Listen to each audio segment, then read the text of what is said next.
I was a millionaire investor. Now I can't even get a bank to cash my $5 check. 10 months ago, I had a view of the bay from my apartment and a portfolio worth more than most people see in a lifetime. I gave my sister $40,000 for Christmas once. Just handed it over like it was nothing. Today I stood at the teller window holding a crumpled check from a survey company, and she looked at me like I was nobody. People think you lose everything in one bad trade. You don't. You lose it in 3 trades on a Tuesday morning while your coffee's still warm. The biotech was supposed to be safe. The energy company had patents. The streaming deal was guaranteed. I owed my broker more than my parents' house is worth before lunch. My lawyer cost $750 an hour to tell me I was too smart for my own good, that the tax shelters I built had locked me in a cage. I sold my furniture to strangers who haggled over my life. Slept in my Lexus at the Safeway. Showered at the gym until my membership ran out. My parents still video call every Sunday at 2, and I park outside Starbucks to show them a clean wall behind me while I lie about consulting projects. When you've taught everyone you're the successful one, who do you tell when the numbers go red and stay there? Tuesday morning, March 2023. I sat in my Nob Hill apartment watching 3 monitors arranged like altarpieces on my standing desk. The FDA rejection hit the Bloomberg terminal at 9:31 a.m. Eastern. Biopharma Solutions Phase 3 trial fails primary endpoint. The red letters might as well have been written in my blood. I watched my position crater in real time. $470,000 gone in 90 seconds. The numbers fell so fast they blurred together. Each refresh, another chunk of my life deleted. My phone buzzed against the glass desk.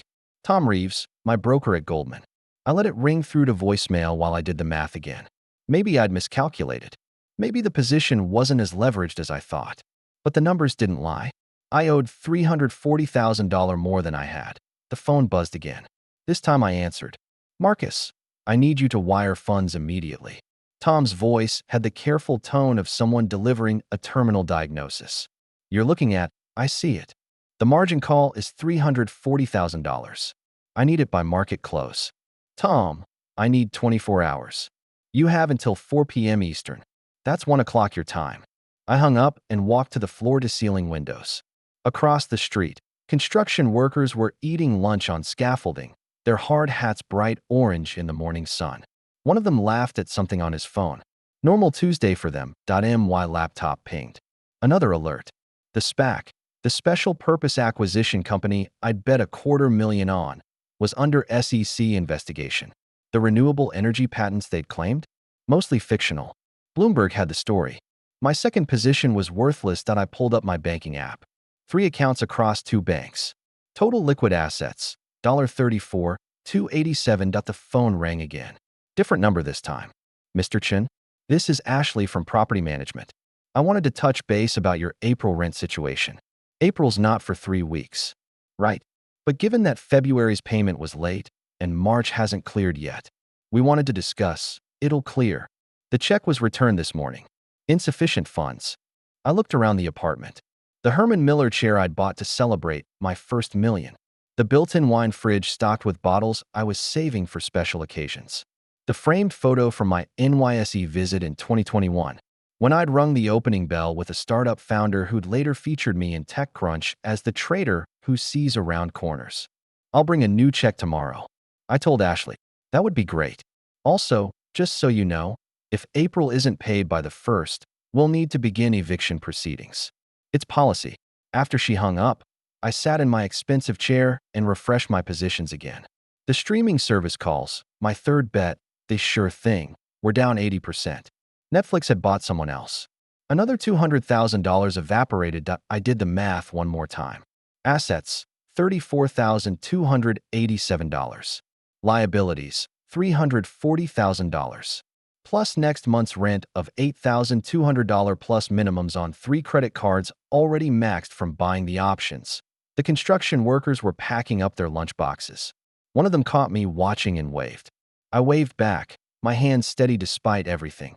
The laptop pinged again. Text from Amy. Call me when you can. Dad's diabetes doc says the new medication is working great. Also, I'm wearing that Armani blazer you got me to parent-teacher conferences tonight. I'll be the fanciest teacher there. Love you.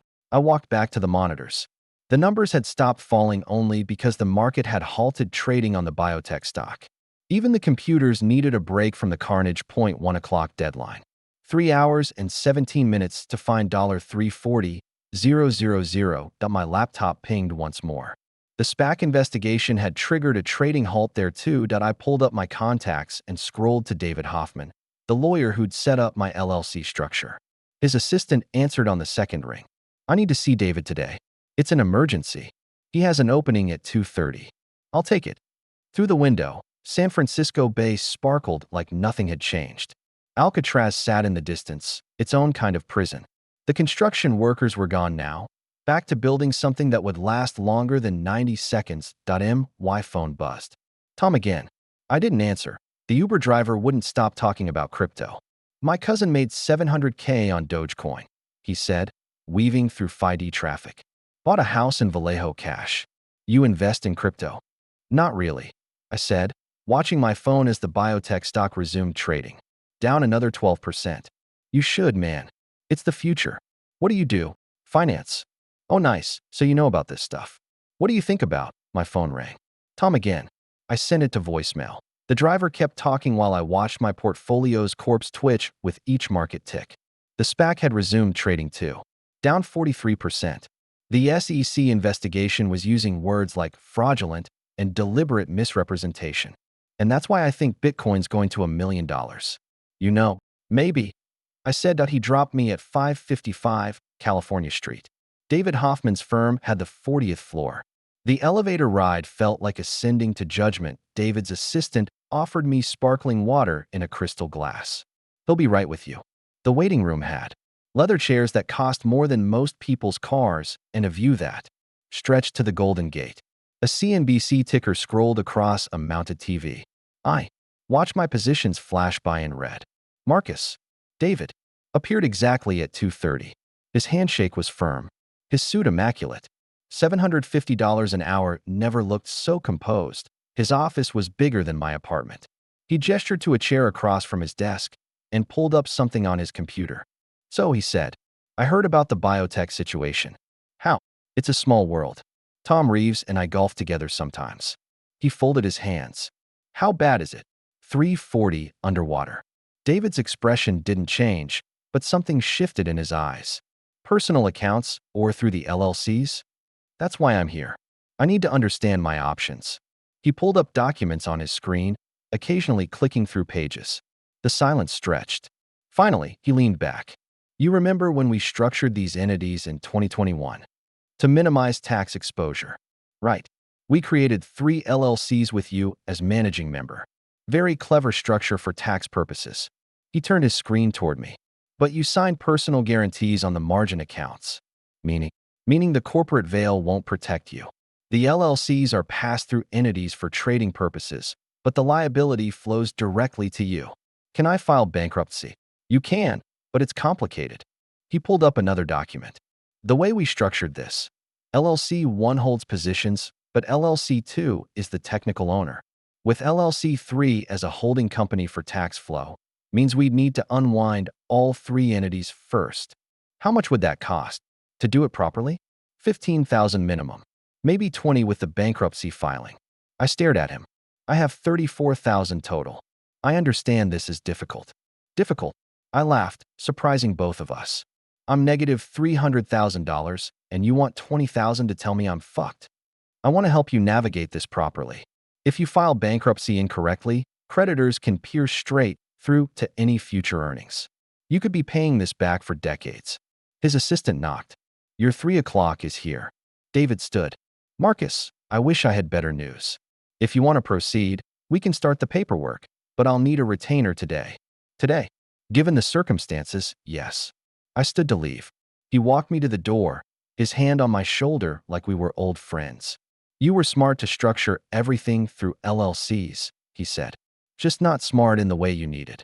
Outside his office, his assistant was already greeting the next client, a tech executive I recognized from conferences. We nodded at each other, both pretending we didn't know why the other was there. I took the stairs down 2 floors before calling for an Uber. In the stairwell, my phone had 5 missed calls from Tom and a new text. Marcus, I need an answer by close. The Uber back to my apartment cost $31. The driver, mercifully, didn't talk that I watched the city pass by, the Transamerica Pyramid, the construction sites, the homeless camps under the freeway. Everyone trying to survive Tuesday their own way. My phone buzzed. Text from my property manager. Hi Marcus, following up on our call. Please confirm you'll have March rent plus late fees tomorrow. Total due, $8,445. I texted back, yes, tomorrow. Another lie to add to the pile. By the time we reached Nob Hill, Tom had called 3 more times. Market close was in 17 minutes. The construction workers were back from lunch, drilling something that shook my windows. Through the noise, I could hear my phone ringing again. This time, I turned it off. Thursday morning, 2 days after the world ended. I hadn't slept. Coffee and Red Bull had kept me upright while I photographed everything I owned worth more than $50 by 5 a.m. I had 17 Facebook Marketplace listings live. Moving sale, everything must go. The Herman Miller chair, $800, originally $1,800. The standing desk, $400, originally $1,200. The espresso machine, $500, originally $3,000, that I priced everything to move fast. Still too high. By 7, I dropped all prices by 20%. The messages started immediately. Is the desk still available? Would you take $300 for the chair? Can I see the espresso machine today? I scheduled viewings every hour starting at 9. Turned my apartment into a showroom of my former life. The first buyer arrived at 9:15, a startup founder named Kevin who I'd actually met at a TechCrunch mixer last year. He recognized me immediately. Marcus? Holy shit, I didn't realize. He stopped himself. You're moving? New opportunity in New York. That's awesome, man. Good for you. He tested the standing desk, raising and lowering it. This is perfect for our new office. It's yours for $350. The listing said $400. $350 if you take it now. He pulled out cash, counting 20s and 50s. You know what's funny? I was just telling my co-founder about that option strategy you explained at that mixer. The butterfly spread thing? Brilliant. Right place, right time. 2 of his employees showed up with a van. As they carried out my desk, Kevin lingered. Hey, if you ever want to consult on our Series A, we'd love to have your eyes on it. Sure. Send me an email. We both knew he wouldn't. The next buyer wanted the Herman Miller chair. A designer from Soma who negotiated me down to $400 while sitting in it. Testing the lumbar support. It's basically stealing it at this price, she said, counting out cash. Yeah. By noon, the apartment looked like it had been robbed. Blank spaces were furniture used to define the room. The built-in wine fridge stood out more now, its blue LED lights illuminating bottles I couldn't afford to drink anymore. That a college kid arrived for my backup laptop. He'd brought $250. Listing says $300.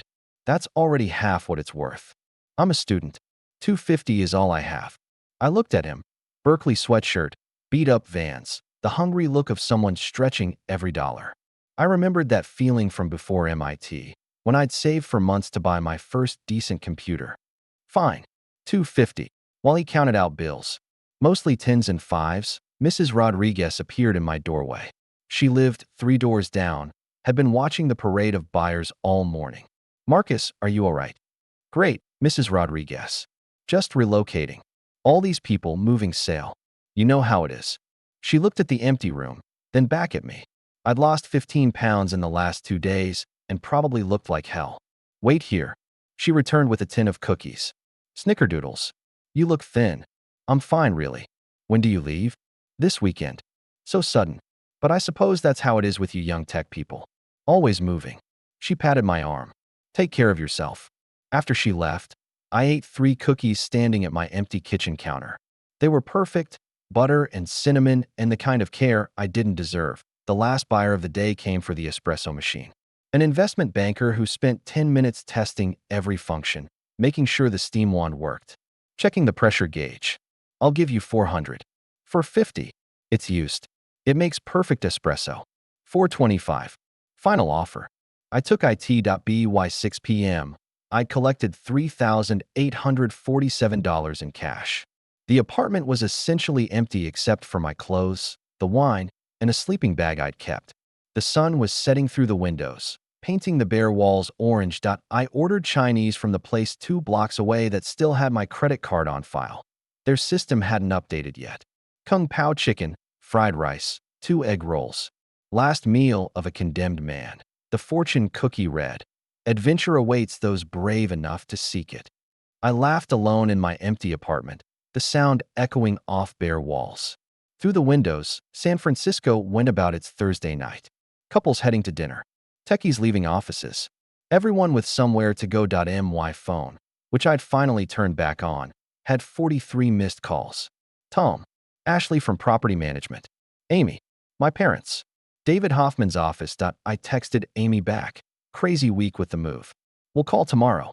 Love you too. Then I turned the phone off again and sat on the floor, eating Chinese food with plastic utensils, watching the city lights come alive. Tomorrow, Ashley would want her check. Tomorrow, Tom would start legal proceedings. Tomorrow, I'd have to figure out what came after everything. But tonight, I had Kung Pao chicken and $3,847 and one more sunset through these windows I'd paid $8,200 a month to see. The fortune cookie was wrong, though. Adventure wasn't something you sought. Sometimes it just found you on a Tuesday morning and took everything. Saturday morning. Amy's Honda Civic pulled up outside my building at 9 a.m. sharp. She'd brought coffee and a box of donuts from the place we used to go as kids in Fremont. Boston cream for you, she said, handing me the coffee. Can't believe you're moving to Oakland. It's so practical. Yeah, well, time to be practical. We loaded boxes into her car and drove to the storage unit in South San Francisco. I'd paid 3 months in advance, $540 of my remaining cash. The place smelled like concrete and other people's forgotten lives. This is depressing, Amy said, looking down the corridor of identical metal doors. It's temporary. We stacked boxes in Unit 247. My MIT diploma in bubble wrap.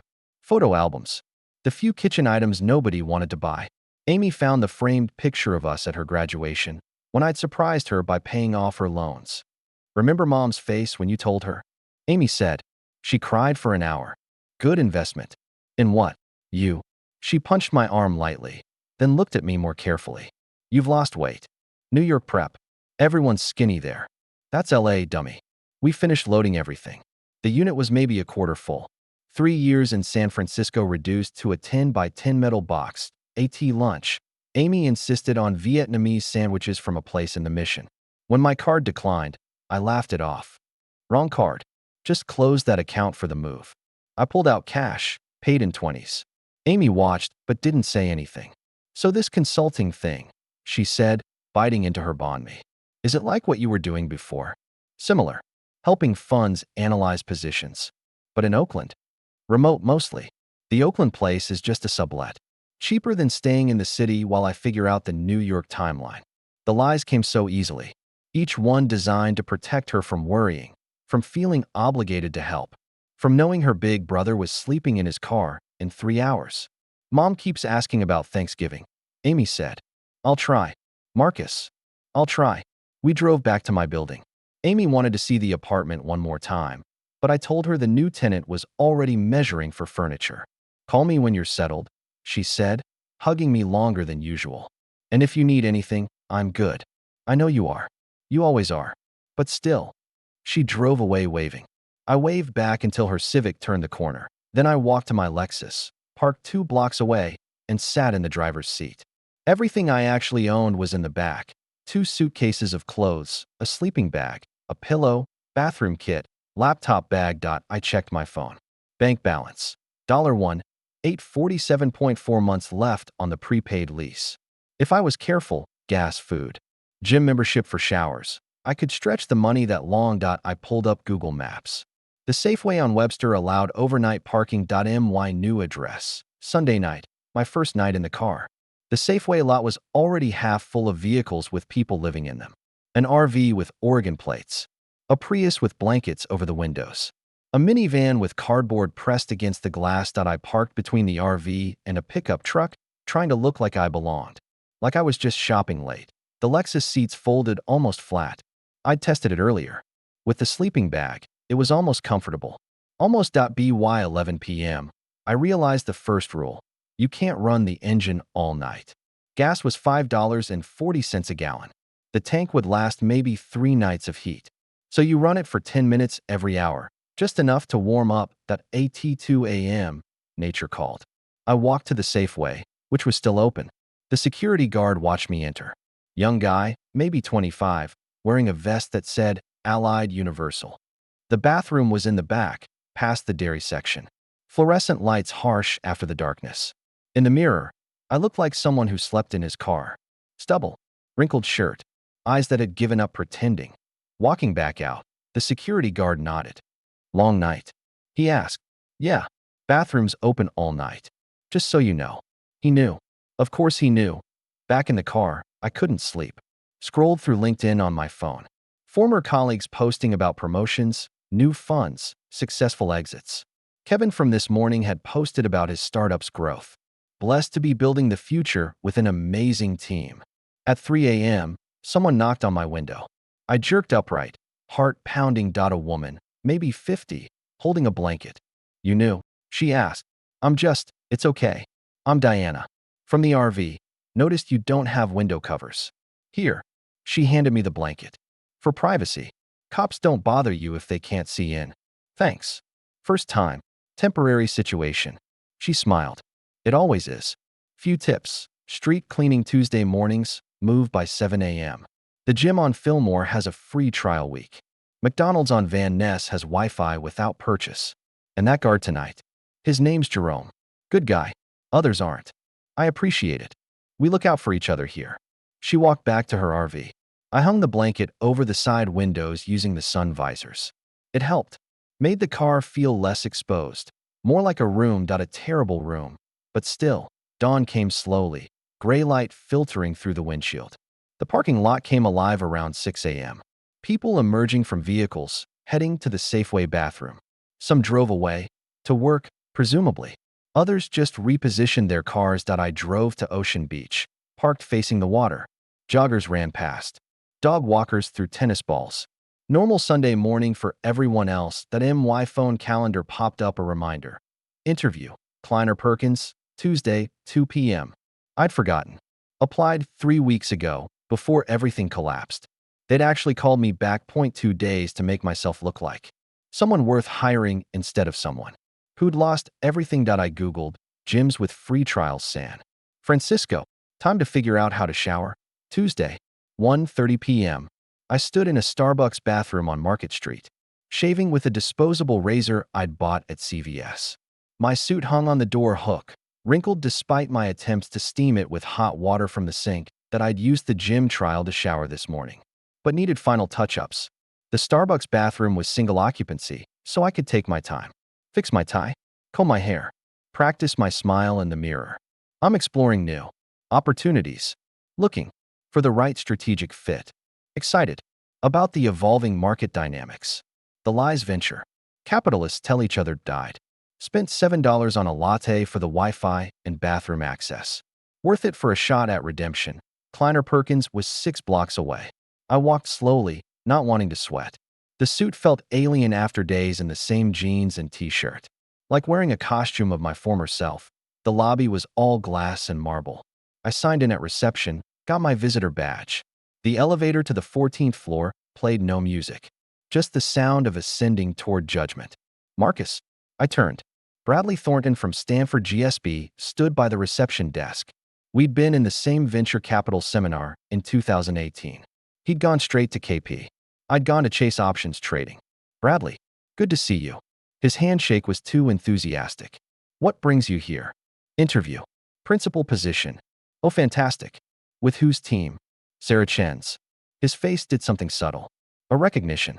Sarah's team handled distressed assets. Great group. Really great. Well, good luck.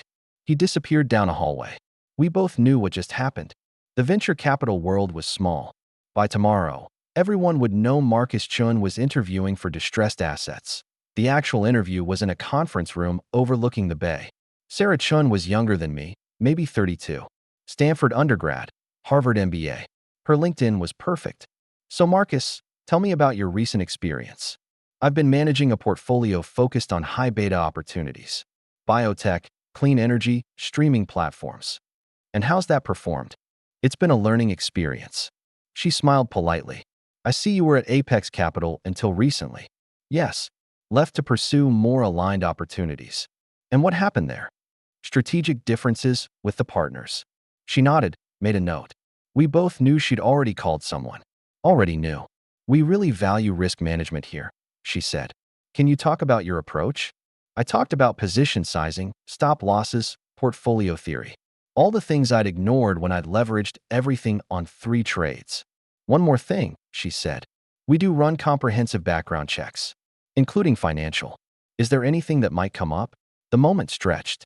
I could lie, hope the check took weeks, or tell the truth and end it now. I recently had some positions move against me. It's been challenging. How challenging? I'm working through it. Her face changed, subtle, professional, but changed. Well, we'll be in touch. Walking out, I passed Bradley in the hall. He was talking to Sarah. They both looked at me, then away. I in the parking garage. The validation ticket covered 3 hours. My car was on level B2. The Lexus looked out of place among the Teslas and BMWs. Like it knew it didn't belong. I sat in the driver's seat for 10 minutes before starting the engine. LinkedIn notification. Bradley Thornton viewed your profile. By tomorrow, everyone would know. Wednesday morning. I met Charles at Blue Bottle Coffee in Palo Alto. He'd texted me the night before. Heard you're exploring options. Let's talk. Charles had been my first boss at Morgan Stanley, back when I thought I'd be a lifer there. Now he ran his own fund, Phoenix Capital. Small, focused, successful. He was already waiting when I arrived. Had ordered for both of us. Core to do for me, which he remembered from 5 years ago. Marcus. Charles. We sat outside. The morning was warm for March. He studied me like a portfolio that wasn't performing. Bradley. Thornton called me, he said. Of course he did. Said you looked rough. It's been a challenging quarter. Charles laughed. A challenging quarter. Jesus, Marcus. How bad? 340 underwater. Bankruptcy. Can't afford it. He nodded, sipped his coffee. I remember '08. Lost everything. Living in my in-laws' basement at 43. You know what saved me? What? Pride's expensive. Survival's cheap. He pulled out his phone, showed me a spreadsheet. I need someone to analyze pitch decks. Not sexy work. Basically data entry with some analysis. Can't put you on payroll, regulatory reasons. But I can pay cash. 25 an hour. Charles, it's work, Marcus. Not charity. I actually need this done. Why me? Because you know how to evaluate risk. You just forgot to apply it to yourself. He reached into his wallet, pulled out cash. $500 in 20s and 50s. Advance on the first week. I'll email you the Dropbox link. 10 to 15 decks per week. Good analysis, not just summaries. The money sat between us on the table. Real. Physical. More than I'd seen in days. This is generous. This is business. I need good work. You need income. Don't make it complicated. I took the money, folded it carefully into my wallet. Also, he said, standing. Jerome at the Webster Safeway is my cousin's son. He mentioned someone in a Lexus. Said you seemed decent. My face burned. Charles, I don't know anything about that. But if I did, I'd say the Safeway on Jackson has better overnight parking. Less visible from the street. He left me with the coffee and the cash and the weight of charity disguised as work. I sat there for an hour, watching Palo Alto wake up. Teslas pulling into charging stations. Founders heading to offices. Everyone pretending they weren't one bad quarter from sleeping in their cars. The Dropbox link arrived while I was driving back to the city. 15 pitch decks. Everything from AI startups to biotech. Each one somebody's dream. I parked at the library and opened my laptop. The first deck was for a company making plant-based proteins. They wanted $5 million Series A. Their financial projections were fantasy. Their market analysis was Wikipedia. But they had passion. I wrote a thorough analysis. What worked, what didn't, what questions investors would ask. The kind of work I used to charge funds $500 an hour for, now worth $25. But $25 an hour was $200 a day if I worked 8 hours. $1,000 a week. Enough for gas, food, gym membership. Enough to survive. I texted Charles. First analysis sent. Thank you. He texted back. It's just work, Marcus. But we both knew it wasn't. Friday through Sunday established my new normal. Libraries during the day for Charles's work and job applications. The main library on Larkin had the best Wi-Fi and didn't care if you stayed all day. Just couldn't sleep at the desks. Security would tap your shoulder, polite but firm. I learned the ecosystem. Arrive at 10 a.m. when they opened. Claim a desk near an outlet. Work until 6 p.m. Then migrate to a coffee shop until they closed. The pitch deck analyses were straightforward. Most founders made the same mistakes: overestimating market size, underestimating competition, burning through capital on office perks instead of product development. I wrote honest assessments. Charles wanted truth, not encouragement. Friday evening, I discovered the hierarchy of parking spots. Diana from the RV found me at the Jackson Safeway. "You're learning," she said, approving of my new spot. "But Friday nights are tough here. Parking enforcement comes through." She pulled out a hand-drawn map on notebook paper. Streets marked with different colors. Green is safe overnight. Yellow means move by 6 a.m. Red is tickets or towing. "You made this." 3 years of practice. She pointed to Ocean Beach. "Fridays and Saturdays, park here after 10 p.m. Cops assume you're a drunk tech bro sleeping it off. They leave you alone." 3 years. Husband got cancer. Lost the house paying for treatment. He died anyway. She said it matter of fact. The RV was supposed to be for retirement road trips. That night, I parked at Ocean Beach. The fog rolled in thick, hiding everything beyond the windshield. Other cars were scattered through the lot. Diana was right. After 10 p.m., nobody checked. Saturday, I went to the gym for my last free shower. Membership expired Tuesday. "Want to sign up?" The desk clerk asked. "We have a special, maybe next week." "No problem." "Oh, you can extend the trial another 3 days if you use a different email." "Really?" She winked.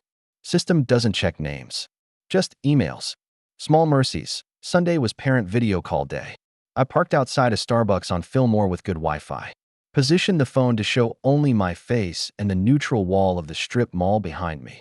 "Marcus, you look tired," my mother said immediately. "Just busy with consulting projects."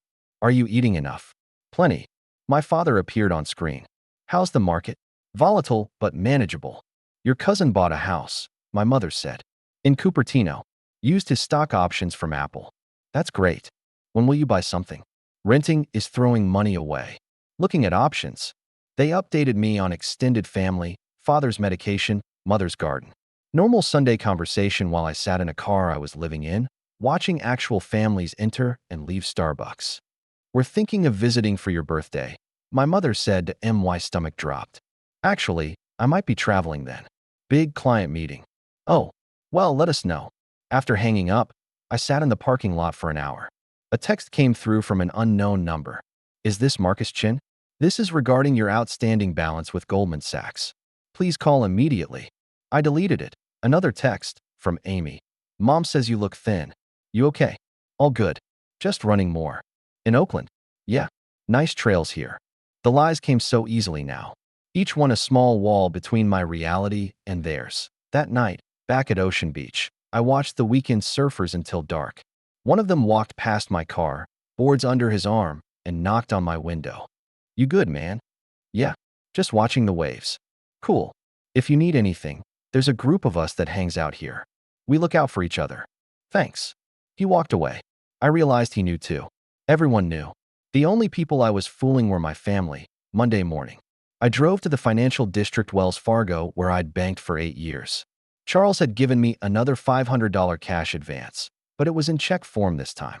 Company policy, he'd said. The lobby was full of tech workers doing Monday morning banking. I waited in line behind a founder I recognized from TechCrunch. He was depositing what looked like a 7-figure check. Next, the teller was young, maybe 22. Name tag said Brandon. "I need to cash this check." Brandon looked at it, typed something into his computer, frowned. "Do you have an account with us?" "It was recently closed." "I'm sorry, we can only cash checks for account holders. I've banked here for 8 years." "I understand, but without an active account, can I speak to a manager?" The manager was a woman named Patricia who I'd actually met years ago at a charity event. She recognized me, which made it worse. "Marcus, it's been a while." "Patricia, I just need to cash this check." She looked at her screen. "Your account was closed due to sustained overdrafts. 6 months of negative balance." "I know. I'm sorry, but policy requires an active account for check cashing services." 8 years I banked here. I know. I'm sorry. The founder behind me was getting impatient, checking his phone, sighing. Patricia noticed. Perhaps you could open a new account. What's the minimum? $100. I had 73 in cash. I'll come back. Walking out, I passed the founder going in. He glanced at me, then away. Another face he'd remember from better times. I tried Bank of America. Chase. First Republic. Same answer everywhere. No account, no check cashing. Finally, I went to a check cashing place in the Tenderloin. They take 5% fee. $25 to cash a $500 check. But they do it. ID and thumbprint. The clerk said through bulletproof glass that I pressed my thumb on the ink pad, left my mark on the check. The clerk counted out $475.20. Have a blessed day. Walking back to my car, I passed a homeless encampment under the freeway. One guy had a cardboard sign. Formerly employed. Anything helps. I gave him $5. Thanks, brother, he said. You get it? Yeah. Back in the Lexus, I did the math. For $175 plus the $73 I had. $548 total. Gas would take $60. Food maybe $100 for the week if I was careful. Gym membership. No, that was done. My phone rang. Amy. Hey, question. Do you still have that parking pass for your building? I'm coming to the city Saturday, and parking's impossible. Actually, I switched to street parking. Cheaper. In Oakland? Yeah. Makes sense. Hey, want to grab dinner Saturday? My treat. Maybe. Depends on work. Marcus, I haven't seen you in 3 weeks. I know. Just busy. Consulting must be intense. It is. She paused. I could hear her breathing, choosing words. You'd tell me if something was wrong, right? Of course. Okay. Call me about Saturday. After she hung up, I opened my laptop. 7 more pitch decks from Charles. A startup making AR glasses. Another doing vertical farming. All of them burning money believing they were different. I wrote my analyses in the library until it closed. Then moved to a 24-hour McDonald's for the Wi-Fi. Ordered a coffee for $1. Sat there until 2 a.m. writing about other people's dreams while mine had already died. The security guard eventually asked me to leave. Can't sleep here, sir. I wasn't sleeping. Still, back to Ocean Beach. Same spot was open. The surfer from last night drove past. Waved at I waved back. Part of the community, now. My phone buzzed. Email from Wells Fargo. Your account has been referred to collections. Delete. Another email. From Kleiner Perkins. Thank you for your interest. We've decided to pursue other candidates. Delete. Text from Charles. Good work on the analyses. Same again this week. Yes. Thank you. At 3 a.m., I finally fell asleep to the sound of waves and the occasional car door. Dreamed about depositing checks in an account that still existed. Woke at dawn to a parking ticket under my wipered $75 for overnight parking without a permit. I laughed. Then put the ticket in the glove compartment with the others. Thanksgiving week. Amy had been texting for days about dinner plans. Mom was making my favorite dishes. Dad had a new story about his card game friends. Cousins were bringing their kids. Wednesday night, I texted her. Critical deadline came up. Can't make it. So sorry. She called immediately. Are you serious? It's a huge project. Could mean ongoing work. It's Thanksgiving, Marcus. I know. I'm sorry. Mom made extra stuffing just for you. The kind with Chinese sausage. My stomach twisted. I'd eaten ramen for 3 days straight. Save me some. This is bullshit. Amy, no. You've been weird for months. Distant. You missed Mom's birthday dinner. Now Thanksgiving. It's work. In Oakland? On Thanksgiving. Yes. Long pause.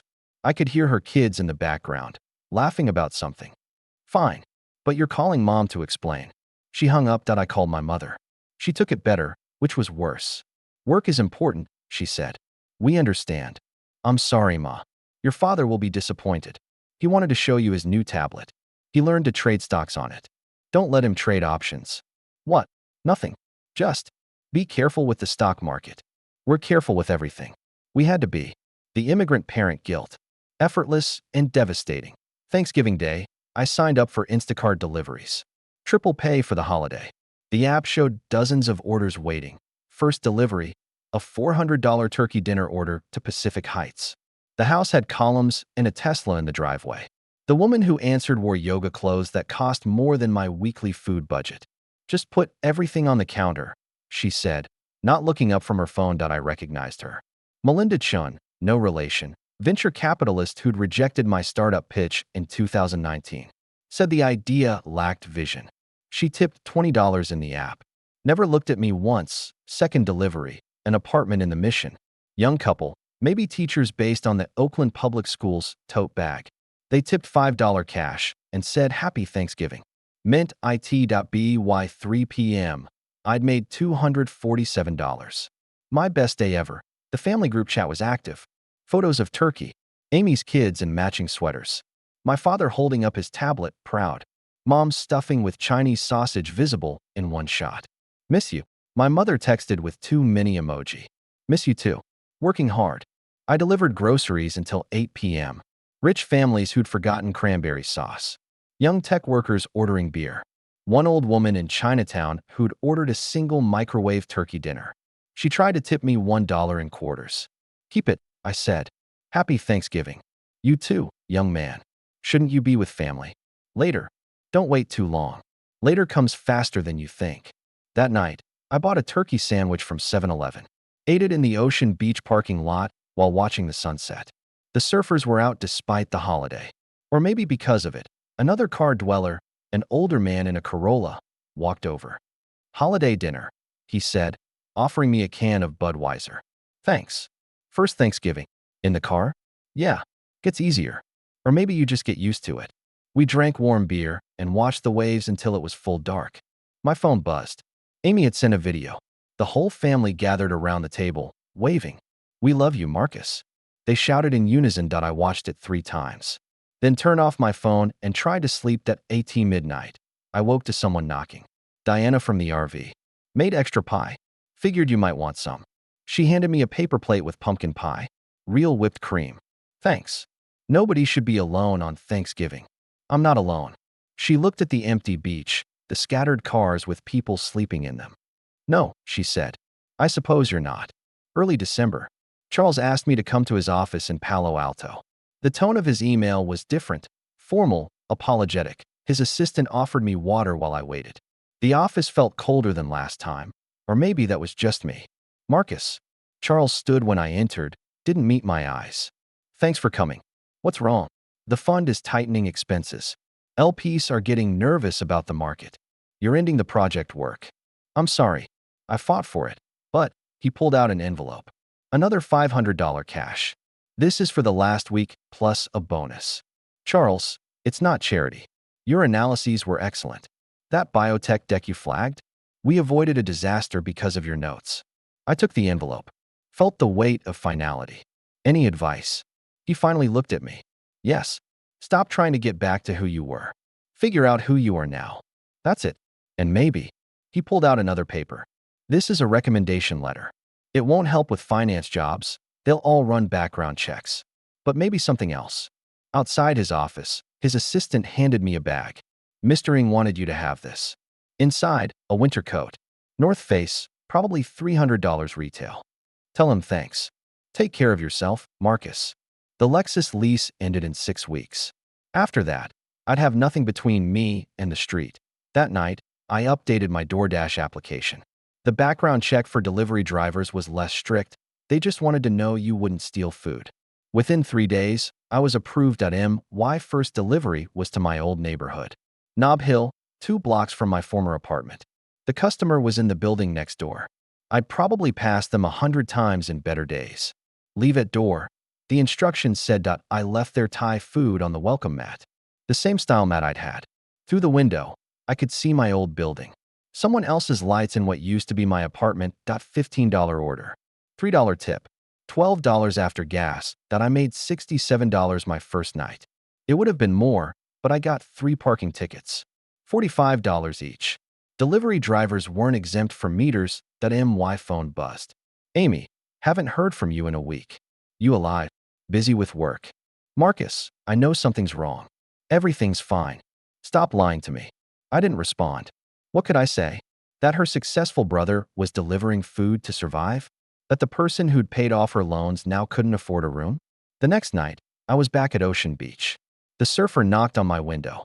You've been here a while, he said. Yeah. If you need resources, there's a church on Judah that does meals. No questions. I'm good. Pride's expensive, man. So I've heard. He left a protein bar on my hood. Small kindness from someone who recognized the signs. Mid-December, Amy ambushed me at a Denny's in San Mateo. I'd agreed to meet thinking I could maintain the fiction. For one more meal. She was already there when I arrived. Had been crying. Her eyes were red. Sit, she said. Amy, sit. I sat her day. Jake saw you. Jake was her husband's brother. Worked in tech in Soma. Saw me where? Delivering Instacart. To his building. The coffee arrived. Burned and bitter. Perfect for the moment. It's temporary extra income. Stop. She pulled out her phone, showed me a photo. Someone had taken it at Ocean Beach. My Lexus, clearly being lived in. Blankets visible through windows. Jake's friend surfs there. Said he's seen you for weeks. I said nothing. How long? Amy, how long? Since March. She started crying again. 9 months?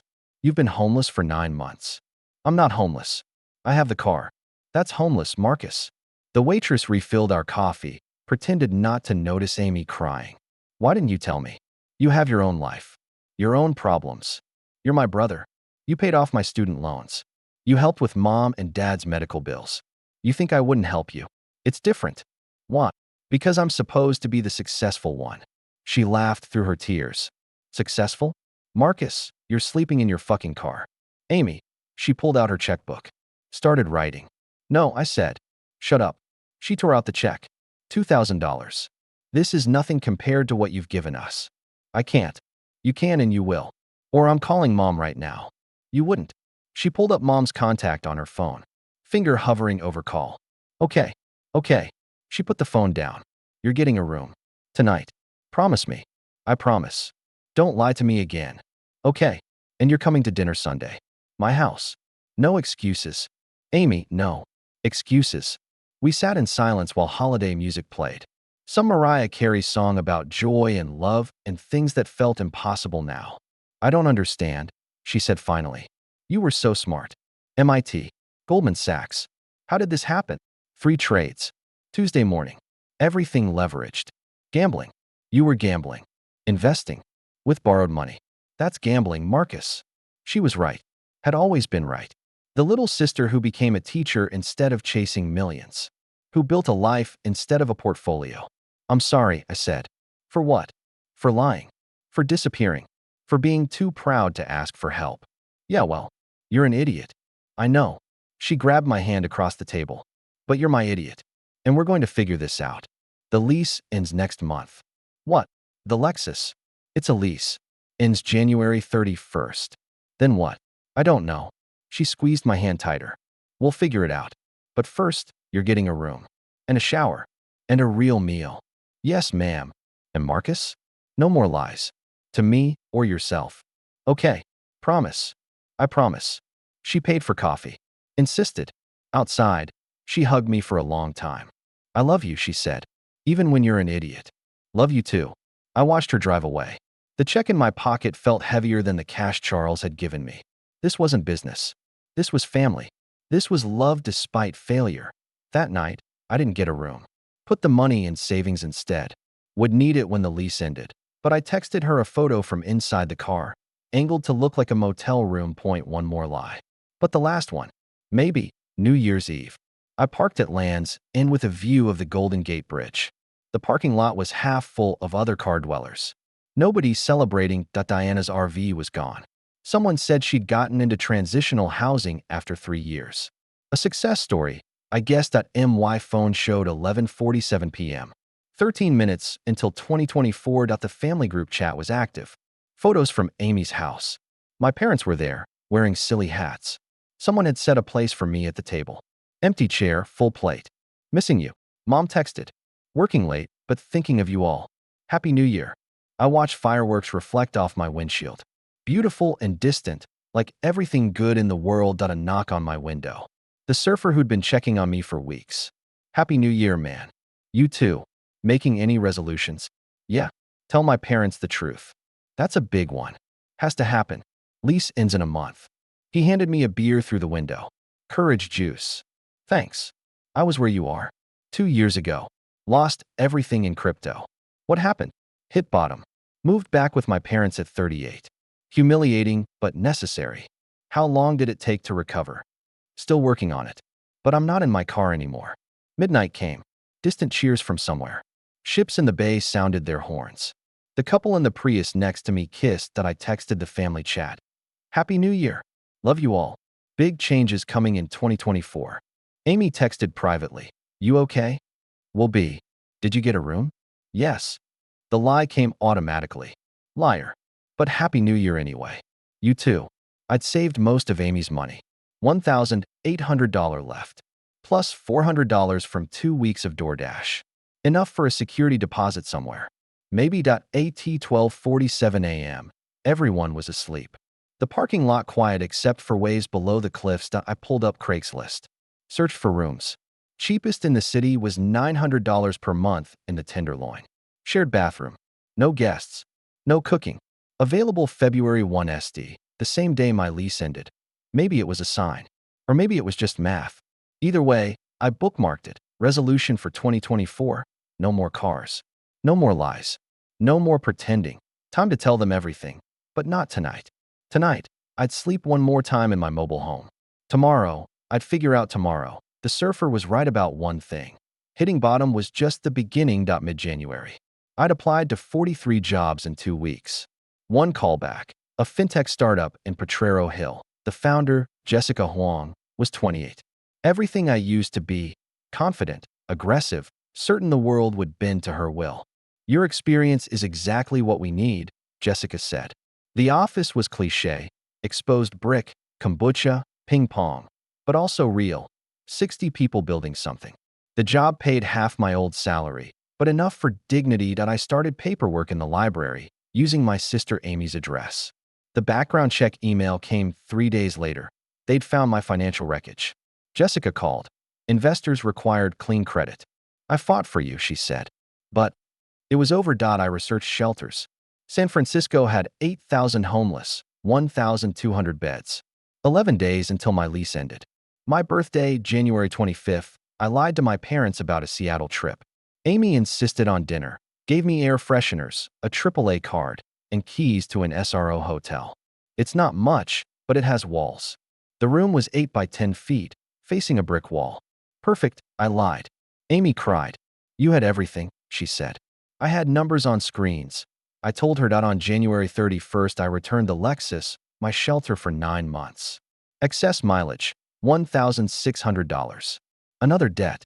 Lift to the Tenderloin left me with $16. My new room was rock bottom, but mine. February morning, I walked to Wells Fargo with a $5 survey check. Last time, they'd refused me. This teller cashed it without a word. Outside, I held the bill like a miracle. At Ocean Beach. I almost told my parents the truth, but couldn't. I called Amy instead. I have $5, I said. But I'm done lying. She told me I'd be okay.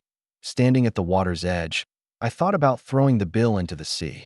Instead, I pocketed it. I needed it to begin again. $5 and the truth. Enough to start over.